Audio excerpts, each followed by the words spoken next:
حضرت سیدہ زینب نے پوچھا امام حسین سے کہ سارے زمانے نے روکا ہے، ٹھیک ہے آپ حق پہ ہیں، یہ بھی سب نے کہا ہے آپ حق پہ ہیں، پر روکا بھی سب نے، آپ روکے کیوں نہیں؟ تو ابن کثیر اور ابن اسیر لکھتے ہیں کہ امام حسین رو پڑے، کہنے لگے بہن میں رک جاتا پر میں نے رات کو نانا مصطفیٰ کو خواب میں دیکھا ہے۔ تو حضور نے فرمایا حسین اگر آج یہ رواج پڑ گیا نا یزید جیسے لوگوں کا تو قیامت تک پڑا رہے گا، پھر لوگ کہیں گے کوئی نکلا نہیں تھا تو ہمیں بھی نکلنا، پھر لوگ ظالموں کے سامنے گردنیں جھکانے کے عادی ہو جائیں گے۔ میں کہتا رہتا ہوں، کہہ رہا ہوں، کربلا کی جنگ کفر اسلام کی جنگ نہیں، کفر اسلام کی جنگ نہیں کربلا کی، کیونکہ یزید تو بڑا پکا نمازی تھا، خطبہ دیتا تھا وہ تو۔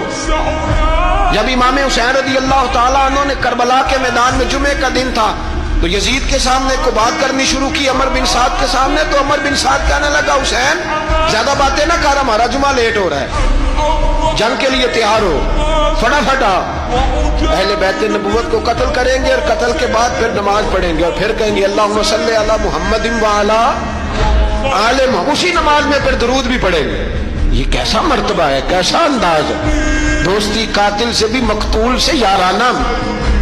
امام حسین نے حر بن یزید امام حسین سے کہنے لگا مجھے حکم ہے آپ کو روکنے کا، آپ آگے نہیں جا سکتے۔ امام صاحب نے فرمایا وجہ زمین اللہ کی ہے، اس نے کہا آپ بیعت نہیں کر رہے، یزید کی حالات آپ کے حق میں درست نہیں ہے، آپ نہیں جائیں گے۔ امام روک گئے۔ ظہر کی نماز کا وقت ہوا تو حضرت علی اکبر امام حسین کے بڑے صاحبزادے انہوں نے اذان ظہر پڑھی تو حر بن یزید کے لشکر نے امام حسین کے پیچھے نماز ادا کی۔ کہا بھئی تم مقابلے میں آئے ہو نماز پیچھے پڑھتے ہو؟ کہا حضور مقابلہ تو تلواروں سے کر رہے ہیں پر ہمارا دل تو مانتا ہے نا کہ مصطفیٰ کا نواسہ بڑی شان والا ہے۔ حر بن یزید نے 3 نمازیں لشکر سمیت امام حسین کے پیچھے پڑھی ہیں، 3 نمازیں، ظہر اثر اور مغرب۔ پھر امام حسین کے سامنے شرائط پیش کی کہ آپ کو یہاں گھیر لیا گیا ہے، یہاں آپ بیعت کریں گے، یہاں آپ جنگ کریں گے، 2 ہی باتیں۔ امام حسین نے فرمایا نہیں بھائی بیعت تو میں نہیں کرتا، اس کے علاوہ تم جو کہتے ہو میں کرنے کو تیار ہوں۔ اس نے خط لکھا، عبید اللہ ابن زیاد کو ایک بندہ دوڑایا پیچھے کوفے، چند میل پہ کوفہ تھا، کہا وہ نہیں مان رہے، کیا کرنا؟ تو حسین ابن علی ہے، میں زیادہ دیر انہیں روک بھی نہیں سکتا۔ انہوں نے پیغام دیا حر بن یزید کو کہ کرنا کچھ بھی نہیں، ان کا پانی بند کر دو، بلیک میل کرو، کھانا پانی نہیں ملے گا، چھوٹے چھوٹے بچے ہیں، خود ہی مان جائیں۔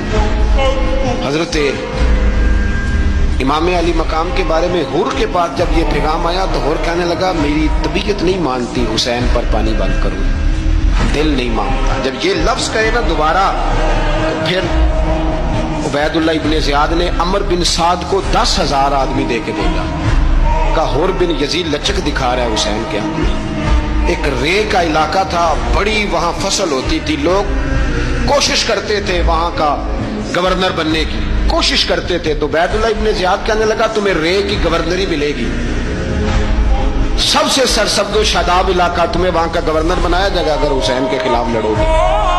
یہ اتنی زبردست ہوتی ہیں گورنریاں کہ گورنریوں کے لیے لوگ نسل رسول کے خلاف بھی نکل آتے ہیں، یہ اتنی تگڑی ہوتی ہیں، اتنی جلدی وفاداریاں بدلتی ہیں۔